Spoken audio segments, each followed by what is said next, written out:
ایمان کی آگوش، حضرت ابراہیم علیہ السلام اور نمرود کی آگ۔ یہ کہانی اسلام کے اس عظیم پیغمبر کی ہے جنہیں اللہ نے خلیل اللہ، اللہ کا دوست کے لقب سے نوازا۔ یہ واقعہ محض ایک قصہ نہیں بلکہ توکل اللہ پر اٹوٹ بھروسہ اور استقامت مضبوطی کی ایک بے مثال ہے۔ بت پرستی کے خلاف صدائے حق۔ حضرت ابراہیم علیہ السلام جس دور میں پیدا ہوئے وہ گمراہی کا دور تھا۔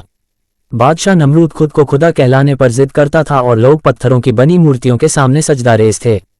ابراہیم علیہ السلام کا قلب دل نور الہی سے منور تھا۔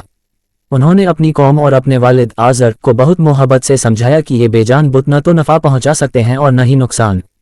ایک مرتبہ جب پوری بستی ایک میلے میں گئی ہوئی تھی تو ابراہیم علیہ السلام نے بت خانے میں داخل ہو کر تمام چھوٹے بتوں کو زمیں بوت کر دیا اور کلہاڑی سب سے بڑے بت کے کندھے پر رکھ دی۔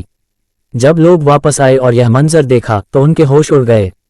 انہوں نے ابراہیم علیہ السلام کو مجرم کے طور پر دربار نمرود میں پیش کیا۔ ابراہیم علیہ السلام نے نہایت دلیلوں کے ساتھ ان کی عقل پر پڑے پردوں کو ہٹانے کی کوشش کی، لیکن نمرود کے تکبر اہنکار نے انہیں حق بات ماننے سے روک دیا۔ نمرود کی ہٹ دھرمی اور دہکتی آگ۔ اپنی رسوائی کا بدلہ لینے کے لیے نمرود نے حکم دیا کہ ابراہیم کو ایک ایسی آگ میں ڈالا جائے جسے دیکھ کر روح کانپ اٹھے۔ ہفتوں تک لکڑیاں جمع کی گئیں اور ایک وشال الاؤ روشن کیا گیا۔ آگ کی لپٹیں اتنی بلند تھیں کہ آسمان چھونے لگیں۔ جب ابراہیم علیہ السلام کو اس دہکتی ہوئی آگ کے دہانے پر لایا گیا تو پوری مخلوق حیران تھی۔ اسی لمحے حضرت جبریل علیہ السلام تشریف لائے اور عرض کیا، اے ابراہیم، کیا آپ کو میری کسی مدد کی حاجت ہے؟ ابراہیم علیہ السلام کا جواب مومنانہ شان کا مظہر تھا۔ انہوں نے فرمایا، حسبنا اللہ و نعم الوکیل، میرے لیے میرا اللہ ہی کافی ہے اور وہی سب سے بہتر کارساز ہے۔ قدرت کا کرشمہ، آگ بنی گلزار۔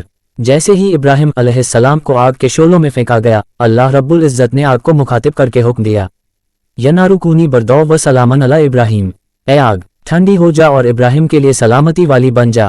اللہ کا حکم ہوتے ہی آگ کی فطرت سوبھاؤ بدل گئی۔ وہ آگ جو پل بھر میں راکھ کر دیتی تھی وہ ابراہیم علیہ السلام کے لیے ٹھنڈی اور راحت بخش بن گئی۔ روایتوں میں آتا ہے کہ آگ کے بیچوں بیچ ایک خوبصورت چمن باغیچہ نظر آنے لگا جہاں ابراہیم علیہ السلام نہایت سکون کے ساتھ عبادت میں مشغول تھے۔ حاصل مطالعہ کہانی کا نچوڑ۔ یہ عظیم واقعہ ہمیں سکھاتا ہے کہ عقیدہ توحید، عبادت کے لائق صرف ایک ہی ذات ہے۔ صبر و رضا، مصیبت کی گھڑی میں اللہ کی رضا پر راضی رہنا ہی کامیابی کی کنجی ہے۔ باطل اور حق کی جنگ، ظلم کتنا ہی طاقتور کیوں نہ ہو، حق کی ایک چھوٹی سی چنگاری اسے شکست دے سکتی ہے۔ جب انسان کا بھروسہ اپنے خالق پر مکمل ہوتا ہے تو کائنات کی ہر چیز اس کے لیے معاون مددگار بن جاتی ہے۔